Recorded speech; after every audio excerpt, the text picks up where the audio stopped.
가슴에 손을 얹고 저를 따라서 볼까요? 하나님과 함께하면 모든 것이 합력하여 선이 됩니다.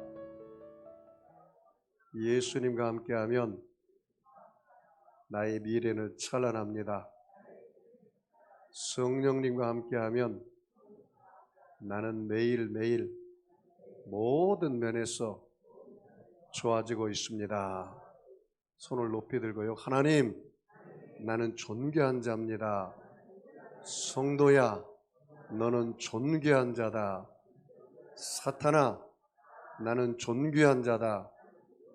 예수 이름으로 명하노니 물러가라, 물러가라, 물러가라.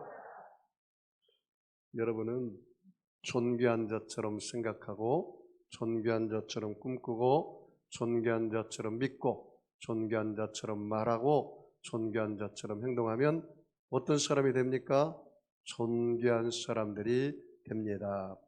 저는 오늘 왕의 잔치 초청 시리즈 12번째 시간으로 당신은 예수 신랑을 만날 준비가 되어 있습니까? 한번 옆 사람 물어볼까요? 예수 신랑 만날 준비 되어 있나요? 뭐라고 대답합니까? 제가 목회를 하면서 지금까지 이런 설교를 못 들어봤어요. 그리고 이런 설교를 하고 싶어서 제가 오늘 이런 설교를 합니다. 이 설교는 여러분에게도 들려지는 설교이겠지만 제 자신에게 하는 설교입니다.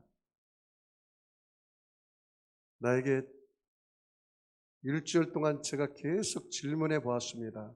사랑하는 종아, 너가 오늘 죽어도 너의 신랑 되신 예수 신랑, 영광스러운 예수님, 거룩한 예수, 네가 만날 자신 있느냐? 제가 하나님, 만날 자신이 별로 없는데 하나님, 제가 아직 준비가 덜 된 것 같아요. 계속해서 참원해 봤어요. 목회라는 것이 대접받는 목회, 편안한 목회, 안정된 목회, 많은 사람들은 그런 목회를 원합니다. 그런데 하나님은 저에게 하신 말씀이 내가 기뻐하는 목회, 내가 원하는 목회, 힘들어도 나와 함께하는 목회, 그것을 하나님이 원하는 것이죠.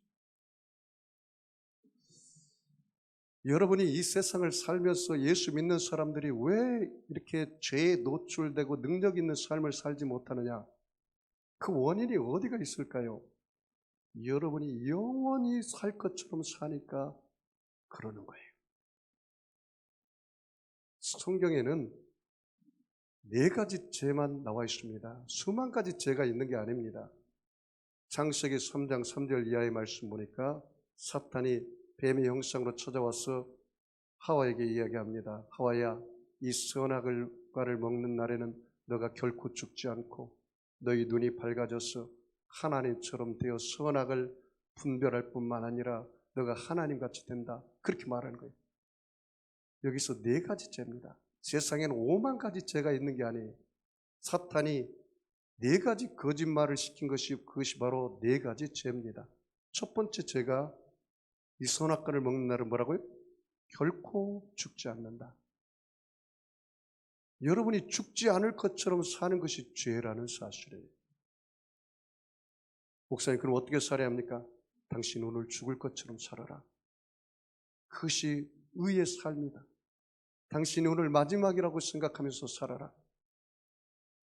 그러면 죄를 짓지 않아요. 내가 거룩한 신부가 되어서 거룩한 하나님, 영광스러운 예수님을 만나러 가야 하기 때문에 내가 오늘 마지막인 것처럼 사는 거죠. 그러면 죄를 짓지 않는단 말이죠. 그런데 왜 사람들이 죄를 짓느냐? 내가 영원히 살 것처럼 살면서 사니까 죄를 짓는 거예요. 그래서 여러분의 마음이 자꾸 뒤로 미루는 거죠. 내가 오늘이 마지막이라고 생각한 사람은 다 용서합니다. 그리고 정결하게 삽니다. 왜? 마지막 예수님을 만나려 하니까, 신랑 예수를 만나야 하니까 내가 거룩한 신부가 되어서 만나야죠. 죄 가운데서 만날 수는 없지 않습니까? 두 번째, 죄가 이 선악과를 먹는다는 결코 죽지 않고 내 눈이 밝아지리라, 이것이 거짓말입니다. 선악과를 먹음으로 말미암아 하나님과의 관계 속에 영적인 눈이 멀어버렸습니다. 그래서 세상 사람들은 영이 죽어 삽니다. 그것이 바로 죄입니다. 그 목사님 어떻게 해야 합니까? 예수 믿고 거듭나야 여러분이 의인이 되는 것입니다. 본 어게인 해야 합니다. 성령으로 거듭나야 합니다. 육의 사람은 육이지만 영으로 난 사람은 영의 사람이기 때문에 그렇습니다. 세 번째가 하나님 자리에 올라가서 선악을 판단하는 것이 죄입니다. 여러분이 하루에도 수십 번 하나님 자리에 올라가는 죄를 범하는 수가 있어요. 내가 하나님 자리에 올라가서 내 남편을 판단하고 내 아내를 판단하고 내 자식들을 판단하고, 그것이 바로 죄라는 사실입니다. 여러분은 하나님 자리에 올라가서 선악을 판단할 자격이 없습니다. 그것은 하나님만 하시는 겁니다. 그럼 어떻게 합니까? 저 사람의 허물과 저 사람의 실수가 보이거들랑 저것을 긍휼히 여기고 나도 똑같은 인간이다, 나도 그럴 수 있다 하면서 중보하는 것입니다. 그것이 바로 의인의 삶입니다. 마지막 네 번째 죄는 아담과 하와가 그 선악을 보았더니 먹음직하고 보암직하고 탐스럽게 한 나무니라 그를 따먹고 말았습니다. 육신의 정욕, 안목의 정욕, 이 세상의 자랑으로 살아가는 것이 바로 죄라는 사실입니다. 자, 오늘 왜 예수님께서 이와 같은 비유를 말씀하셨느냐? 마태복음 24장은 종말장입니다. 그래서 마지막 시대를 살아가는 저와 여러분이 어떻게 살아야 할지 그것을 가르쳐주기 위해서 하신 말씀입니다. 여러분, 팔레스타인에는 결혼식이 있습니다. 보통 여러분 그 중동 지방에는 결혼식이 오후나 밤늦게 시작됩니다. 그래서 보통 우리가 결혼식, 한국은 결혼식이 하루에 끝나는데 거기는 막 일주일도 되고 또 길게는 한 달까지도 결혼식이 진행됩니다. 그래서 이 신랑이 오기만을 기다리는 것입니다. 신랑들은 신랑 친구들과 함께 거하게 술을 먹고 취하기도 하고 놀기도 하고 그러는 바람에 늦게 오기도 해요. 그리고 신부 측은 신부 친구들과 들러리를 그 신랑을 기다립니다. 오늘 본문에 보니까 신랑이 늦게 왔습니다. 그래서 그 신부들이 다 졸고 만 것입니다. 오늘 그 내용을 우리에게 가르치고 있는 교훈입니다. 그런데 여기 보니까 등은 있는데 기름을 준비하지 않는 5 처녀가 있고, 등은 있을 뿐만 아니라 기름까지 준비한 5 처녀가 있습니다. 등만 있고 기름이 없는 5 처녀를 미련한 처녀들이라고 말하고 합니다. 등도 준비하고 기름도 준비한 처녀들을 슬기로고 있는 처녀, 지혜로워 있는 처녀라고 말합니다. 신랑이다 맞이하라 할 때 그 기름 없는 5 처녀가 말합니다.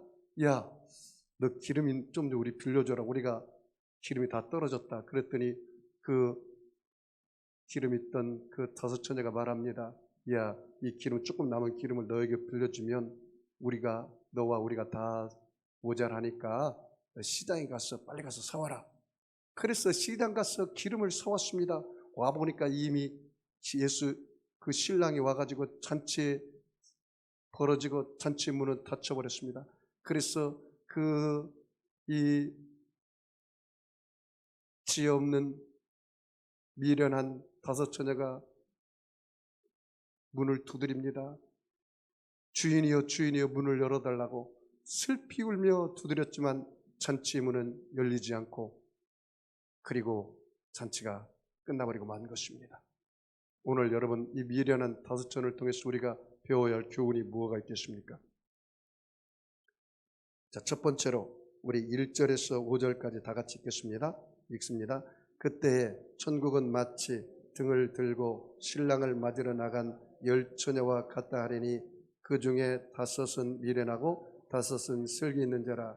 미련한 자들은 등을 가지되 기름을 가지지 아니하고 슬기 있는 자들은 그릇에 기름을 담아 등과 함께 가졌더니 신랑이 더디오므로 다 졸며 잘세.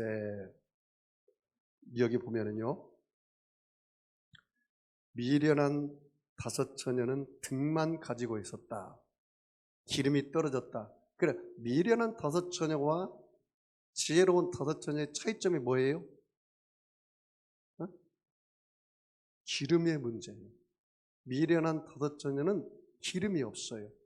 그런데 슬기로운 5 처녀는 기름이 있었단 말이죠. 그 목사님, 여기 기름이 무엇입니까? 라는 질문이 나올 수가 있어요. 이 기름이라는 것은 보통 신학자들이 넓은 의미로 성령을 말합니다. 그런데 더 큰 의미로는 등은 있지만 기름이 없으면, 기름이 다 떨어지면 등은 필요가 있나요, 없나요? 쓸모없는 존재가 되고 마는 것입니다. 잘 들으십시오, 여러분. 내가 신앙생활을 하는데 신앙의 형식과 의식만 있다면, 그 신앙의 내용물인 기름이 없다면 그거는 아무 쓸모가 없습니다. 여러분이 신앙의 형식과 의식만 가지고는 절대로 천국 전체에 들어갈 수가 없습니다.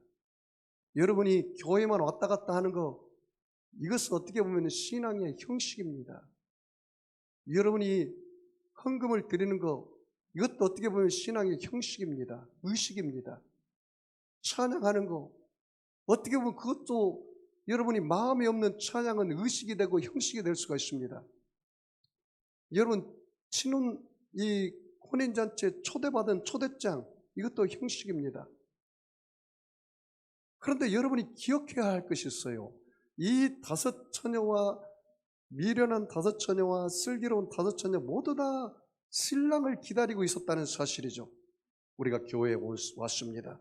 그런데 어떤 사람은 형식만 있는 신앙인이 있어요. 미련한 신앙이 있어요. 내 머리로는 알아요.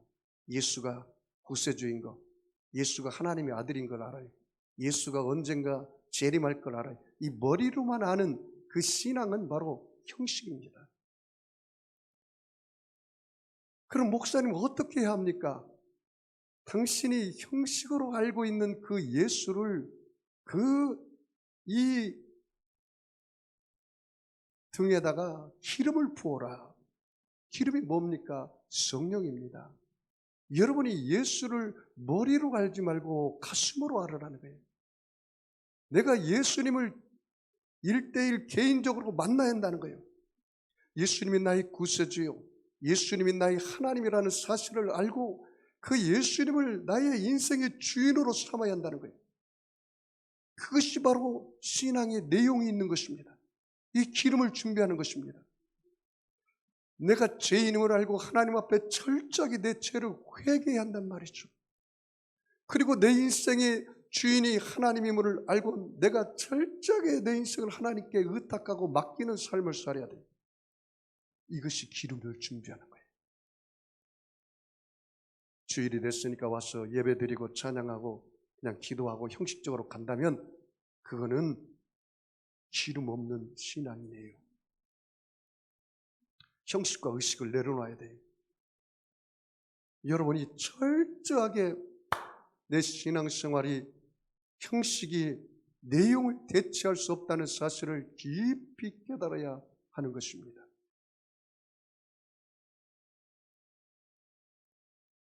에베소서 5장 18절에 술 취하지 말라 이는 방탕한 것이니 오직 성령의 충만함을 받으라 그렇게 말했습니다. 성령 충만함을 받으라는 말은 프레네스테 앤 푸니마티라는 말입니다. 이 말은 명령형이고 복수형이고 수동태고 현재 진행형입니다. 명령형이기 때문에 저와 여러분이 날마다 성령의 기름을 준비하는 것은 명령형이기 때문에 받아도 되고 안 받아도 되는 게 아니라 날마다 성령 충만을 받아야 합니다. 복수형이기 때문에 한 사람만 성령의 충만을 받는 게 아니라 모든 사람이 성령의 충만을 받아야 합니다. 수동태이기 때문에 인위적인 기술로 되어지는 것이 아니라 말씀에 순종할 때 성령의 충만함이 다가옵니다. 현재 진행형 시제이므로 계속적인 의미로서 성령 충만은 매 순간 계속되어야 한다는 사실을 보여주고 있습니다. 여러분, 그러므로 저와 여러분이 내용 있는 신앙인이 되어야 해.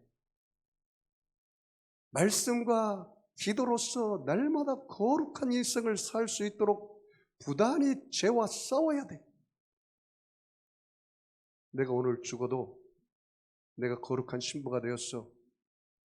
영광스러운 예수님, 거룩하신 예수 신랑을 만날 준비가 되어 있느냐 이 말이에요.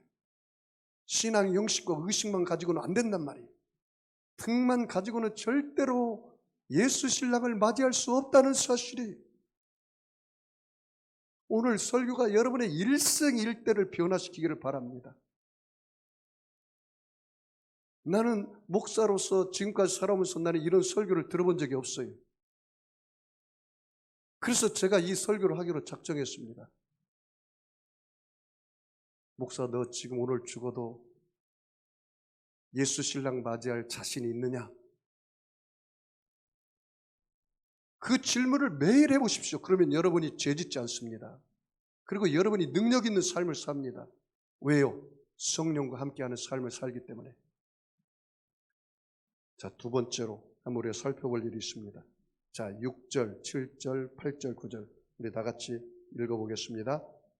밤중에 소리가 나되 보라 신랑이로다 맞으러 나오라 하매 이에 그 처녀들이 다 일어나 등을 준비할세 미련한 자들이 쓸개 있는 자들에게 이르되 우리 등불이 꺼져가니 너희 기름을 좀 나누어 달라 하거늘 쓸개 있는 자들이 대답하여 이르되 우리와 너희가 쓰기에 다 부족할까 하노니 차라리 파는 자들에게 가서 너희 쓸 것을 사라. 여러분 여기 보니까 이 기름이라는 게 아까 뭐라고 그랬어요? 제가 성령을 상징하기도 하고 신앙의 내용을 상징하기도 한다고 그랬잖아요. 그래서 내가 예수님과 친밀한 교제 가운데 사는 삶, 이것이 바로 신앙의 내용이에요. 성령 충만한 삶이 말씀과 동행하는 삶. 이것은 다른 어떤 것과도 바꿀 수 없고 대신할 수 없어요. 쉽게 말하면 이 말이에요. 내 아버지가 목사야. 그래서 나는 우리 아버지가 목사이기 때문에 우리 아버지 목사 때문에 나는 천국 갈 수 있습니다. 이렇게 말할 수 있어요? 없어요? 어떤 사람이 예수 믿지 않아요. 당신 예수 믿고 구원받고 하나님 자녀 되십시오. 그랬더니 예, 내 아내가 집사입니다. 난 내 아내 따라서 천국 갈 겁니다. 돼요? 안 돼요? 안 되는 거죠. 아니 예수 믿고 구원받으세요. 그래서 예, 우리 애들이 열심히 교회 다닙니다. 난 우리 애들 따라서 천국 가겠습니다. 이게 돼요? 안 돼요? 안 된다는 사실입니다. 그래서 이 기름을 나눠줄 수 없다는 이유가 거기 있는 거예요. 아하, 신앙의 내용은 나눠줄 수 있는 게 아니구나. 내가 목사 아들로 태어났을지라도 내가 모태 신앙이라 할지라도 그 모태 신앙 가지고 천국 갈 수 있어요? 없어요? 그럼 어떻게 해야 돼요? 내가 개인적으로 어떻게 해야 돼요? 예수를 만나야 돼요. 예수를 만나야 돼요. 여러분이 교회에 왔다 갔다 한다 해서 다 천국 가는 게 아니라는 사실이에요. 주여 주여 하는 자가 다 천국 갈 것이 아니라 내 아버지 뜻대로 행하는 자가 천국 가는 거예요. 여러분이 예수 신랑 만나려면 철저하게 여러분의 죄를 회개하고 예수님을 나의 구세주로, 예수님을 나의 주인으로, 예수님을 나의 하나님으로 영접할 때만이 내가 예수 신랑을 만날 수 있다는 사실인 것입니다. 어느 것도 대체할 수가 없어요.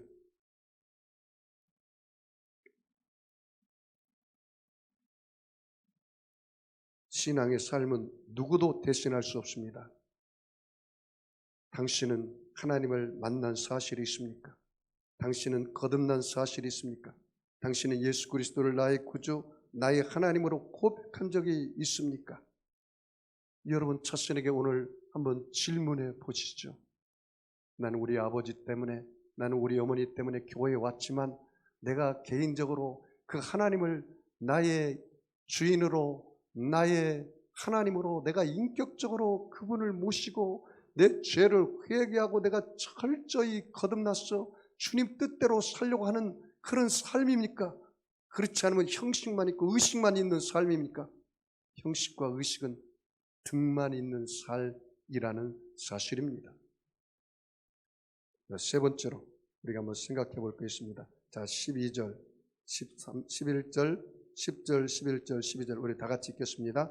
그들이 살아간 사이에 신랑이 오므로 준비하였던 자들은 함께 혼인잔치에 들어가고 문은 닫힌지라. 그 후에 남은 처녀들이 와서 이르되 주여 주여 우리에게 열어주소서. 대답하되 이르되 진실로 너희에게 이르노니 내가 너희를 알지 못하노라 하였노라. 여기 보십시오. 그 미련한 다섯 처녀가 기름을 사가지고 와보니까 이미 관치가 문이 닫혔어요. 그런데 계속해서 뭐라고 말합니까? 주여 주여 우리에게 열어주소서 하는데 문이 열렸어요? 안 열렸어요? 안 열렸어요. 기회는 다시 오지 않아요. 잘 들었어요, 여러분. 살아있을 때 예수 믿어야 돼요. 죽으면 기회가 없어요. 부활하신 예수님이 재림할 때 혼인잔치가 열리면 그때는 기회 없어요. 언제 기회 있다고요? 지금 살아있을 때. 지금 예수님이 더디 오는 것을 우리가 감사해야 돼요. 왜? 등만 있는 신앙, 형식과 의식만 있는 신앙, 뭐를 준비할 수 있는 기회예요, 지금? 기름을 준비할 기회예요. 내가 인격적으로 예수 만날 기회예요. 내가 성령으로 거듭날 기회예요. 내 죄를 회개하고 거듭나서 주님과 동행할 수 있는 기회란 말이죠. 여러분, 예수님 오면은 이제는 기회 없어요. 여러분이 죽으면 기회 없어요. 그래서 살아있을 때 구원받을 만한 은혜가 있고 살아있을 때 회개할 기회가 있는 거예요. 고린도서 6장 2절에 보라 지금은 은혜 받을 만한 때요 보라 지금은 구원의 날이로다. 이사야서 55장 1절에 너희 모든 목마른 자들아 물러나오라. 돈 없는 자도 오라. 너희는 와서 사먹되 돈 없이 값없이 와서 포도주와 젖을 사라. 여러분 기억하십시오. 지금은 말세입니다. 지금 말세이기 때문에 오늘 이 열처녀의 비유를 24장의 근거로 해서 예수님께서 말씀하신 거예요. 여러분 오늘 마태복음 24장 성경 펴 있는 분들은 40절에서 44절 말씀을 한번 보세요. 그때 두 사람이 밭에 있음에 한 사람은 데려가고 한 사람은 버려둠을 당할 것이요 두 여자가 맷돌질을 하고 있음에 한 사람은 데려가고 한 사람은 버려둠을 당할 것이니라. 그러므로 깨어 있으라. 어느 날에 내가 너희 주가 임하는지 너희가 알지 못함이니라. 너희도 아는 바니 만일 집 주인이 도둑이 어느 시각에 올 줄을 알았다면 깨어 있어 그 집을 뚫지 못하게 하였으리라. 이러므로 너희도 준비하고 있으라. 생각하지 않은 때에 인자가 오리라. 여러분 지금은 마지막 시대예요. 예수님께서 오시는 것은 예수님 자신도 몰라요. 오직 하나님 아버지 한 분밖에는 알 수가 없단 말이죠. 그러므로 여러분 지금 내가 등만 있는 사람은 기름을 준비할 때란 말이죠. 여러분이 은혜 받을 만한 때란 말이죠. 오늘 예수님의 십자가 보혈을 통해서 저와 여러분의 죄와 허물이 떠나가고 믿음으로 용서받은 여러분의 의의 은혜를 입으시기 바랍니다. 예수님의 십자가 보혈을 통해서 모든 세습과 더러움이 물러가고 성결과 거룩함과 성령 충만을 입는 은혜를 입으시기를 바랍니다. 예수님의 십자가 보혈을 통해서 모든 연약과 질병과 슬픔이 사라지고 건강과 치료와 기쁨을 얻는 은혜를 받으시기를 바랍니다. 예수 그리스도의 십자가 보혈의 능력을 통해서 여러분이 모든 저주와 가난이 있습니까? 아브라함의 축복과 형통을 받는 은혜를 입으시기를 바랍니다. 여러분이 문제와 절망, 낙심, 실패, 사망에 눌려 있습니까?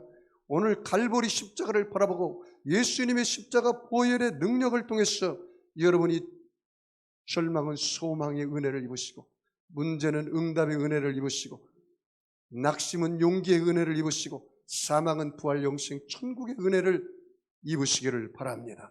그래서 여러분 하나님의 생각을 여러분의 마음의 그릇에 채우면 은혜가 임하기 시작하는 거예요. 성령님이 주시는 강하고 담대한 꿈을 꾸기 시작하면 은혜가 임하기 시작하는 거예요. 예수님의 말씀을 신뢰하며 의지하며 순종하는 믿음으로 나아갈 때 하나님 은혜가 임하기 시작하는 거예요. 그러므로 여러분 환경을 바라보고 원망하고 절망하고 낙심하지 말고 오직 감사와 오직 믿음으로 하나님께 찬송으로 올리면서 저 천성을 향해서 나가시길 바랍니다. 다른 사람과 만나는 사람들에게 칭찬과 격려의 말을 하시고, 환경은 축복의 말을 하고, 마귀에게는 명령의 말을 해서 이 세상을 다스리고 정복하는 왕같은 제사장으로 살아가기를 주의 이름으로 축복합니다. 마지막 우리 13절 같이 읽겠습니다. 같이 읽습니다. 그런즉 깨어있으라. 너희는 그날과 그때를 알지 못하니라. 다시 한번 읽습니다. 그런즉 깨어있으라. 너희는 그날과 그때를 알지 못합니다. 깨어있으라는 말에 줄쳐볼까요? 깨어있으라. 너희는 그날과 그때를 알지 못하느냐. 예수님께서 언제 오실지 알아요, 몰라요? 예수님은 내가 오겠다고 말하고 오시는 게 아니에요. 예수 신랑은 여러분 도둑처럼 오는 거예요. 예고 없이 온다는 거예요. 여러분 오늘 그 24장 잠깐 봐요. 24장 36절 성경 있는 분 24장 26절부터 한번 같이 읽어볼까요? 그러나 그날과 그때는 아무도 모르나니 하늘의 천사들도 아들도 모르고 오직 누구만 알아요? 아버지만 아시느니라. 노아의 때와 같이 인자의 임함도 그러하리라. 홍수 전에 노아가 홍수에 들어가던 날까지 사람들이 먹고 마시고 장가가고 시집가고 있으면서 홍수가 나서 그들을 다 멸하기까지 깨닫지 못하였으니 인자의 임함도 뭐라고요? 이와 같으리라.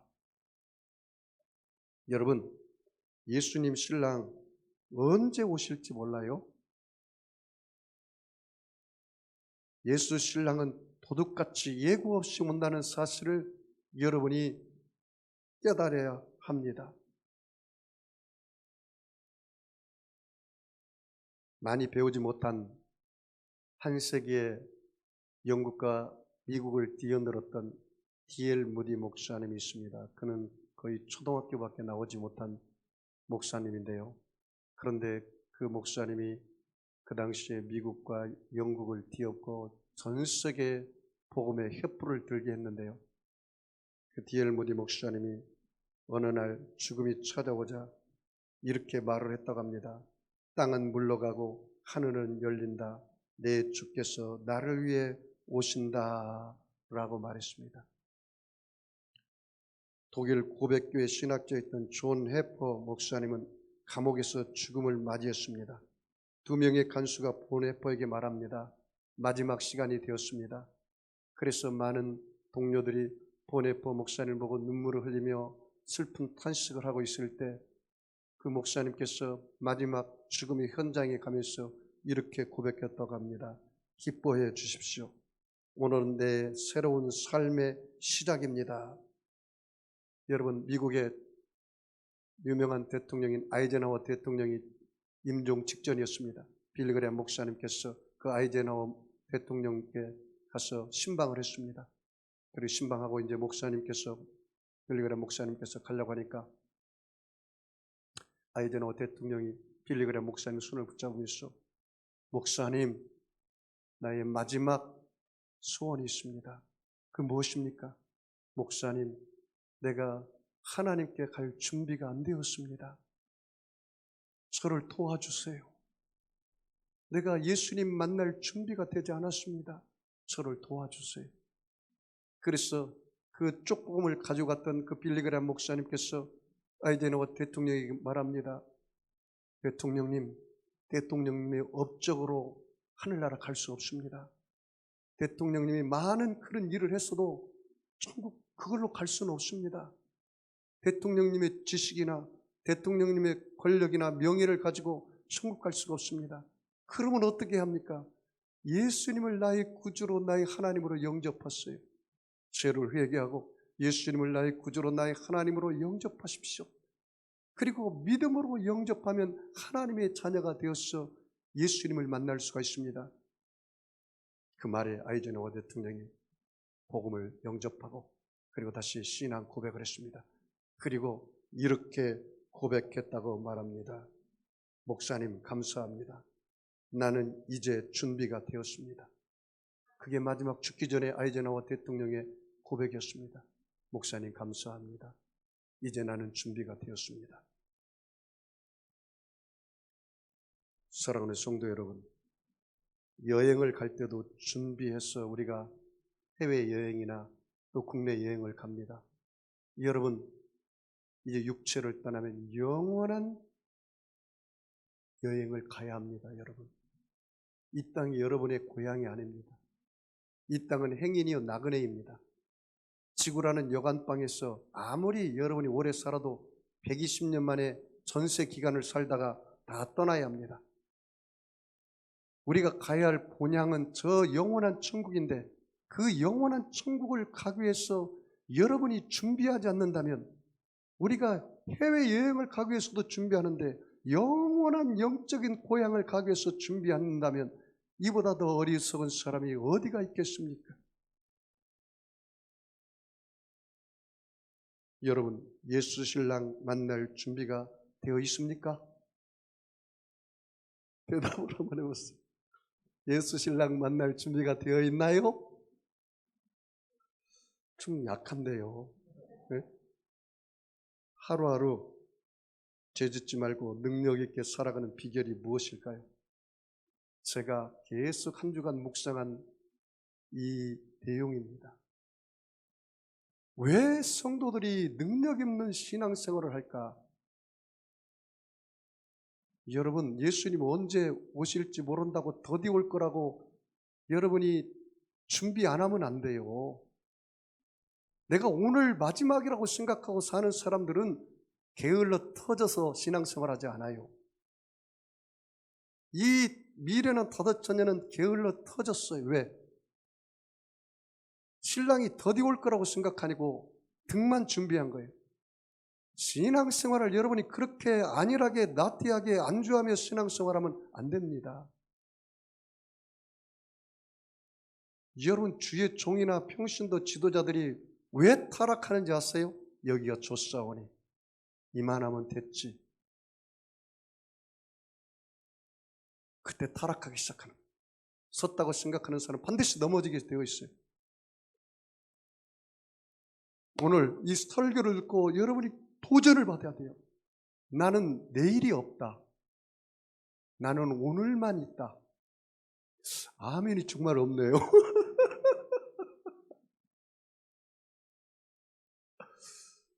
여러분, 내일 살 것 같아요? 장담해요?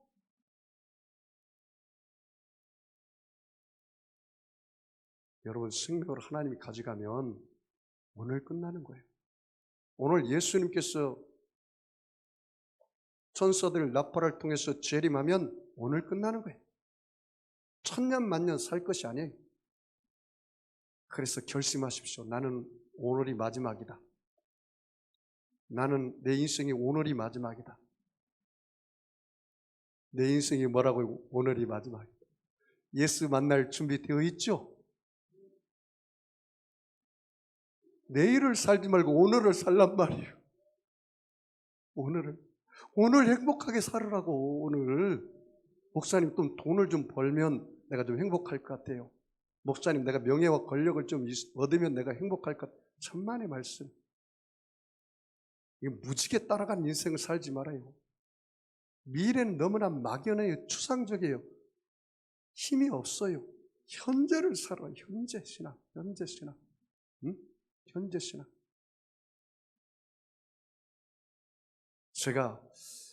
내가 목사 되기 전에 전도사 시절이나 평신도 때 내가 이 설교를 들었다면 나는 엄청나게 죄를 미워하고 살았을 텐데 그런 생각이 듭니다. 여러분, 예수 신랑 오늘 온다니까. 준비되었어요, 여러분? 형식과 의식 다 내려놓으라고 이제. 그 등에다가 기름을 준비하라고, 기름. 그 신앙의 내용물이에요, 내용물. 여러분, 돈신 따라가지 말고, 쾌락의 신 따라가지 말고, 명예의 신 따라가지 말고. 제가 가끔 그런 생각을 해봐요. 김 목사야, 편안한 목회, 안락한 목회, 대접받는 목회, 박수받는 목회 부러워하지 말아라 그러더라고요.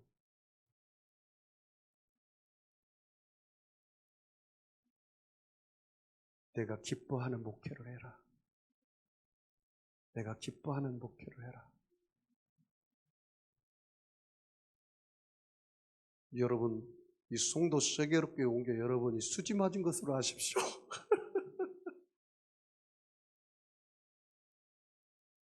진짜 백이 신앙생활 해야 돼요. 등만 가지고 촐랑촐랑 왔다 갔다, 교회만 왔다 갔다 하고 형식과 의식만 있는 신앙 안 돼요. 기름을 준비했어요. 난 오늘 마지막이다. 내가 철저하게 주님 앞에 내 불신앙과 불순종과 교만이 끼어지고 녹아졌어. 정말로 예수님이 나의 주인이다. 나는 예수님이 가라고 해야 가지 한 발짝도 내 생각이나 내 방법이나 내 경험을 따라서 발걸음을 옮기지 않을 것이다. 나는 철저하게 내 인생의 주인이 하나님이지, 내가 하나님의 자리에 올라가서 내 인생을 내가 주관하지 않는다. 부와 기가 주께로 말미암고 주는 만물의 주제가 되사 손의 권세와 능력이 있사오니 모든 사람을 크게 하심과 강하게 하심이 누구의 손에 있어요? 주의 손에 있어. 여러분의 인생은 누구의 손에 있어요? 주의 손에 있습니다. 한번 옆 사람에게 물어보겠습니다. 예수님 만날 준비 되었나요? 기도하겠습니다. 여러분, 아픈 사람 아픈 자리에 손 얹으시고 마음에 수원 있는 사람은 가슴에 손 얹으시기 바랍니다. 전능하신 아버지 하나님, 예수님의 피 묻은 손으로 저들의 머리끝에서 발끝까지 안수하여 주시옵소서. 예수님의 찔림은 우리 허물을 인하며 예수님의 상함은 우리 죄악을 인함이라. 예수님의 징계를 받음으로 우리가 평안을 누리고 예수님이 채찍에 맞음으로 우리가 나음을 입었다기 싸우니 오늘 저들의 마음의 병, 육체의 병, 환경의 병을 치료하여 주시옵소서. 내가 낯설은 예수 이름에 명하노니 악하고 더러운 병마야 각 사람 몸에서 묶음을 받고 떠나갈지어다. 병만은 물러갈지어다. 저주는 떠나갈지어다. 가난은 물러갈지어다. 죄악은 떠나갈지어다. 하나님 아버지, 우리 사랑하는 성도들이 지금이 마지막 시대인 줄 알고 오실 예수님 맞이할 준비하며 살게 하여 주시옵소서. 축복하며 감사하며 예수님의 이름으로 기도합니다. 우리 주님의 시험 부르고 말씀을 생각하면서 통성으로 기도합니다. 주여, 주여, 주여.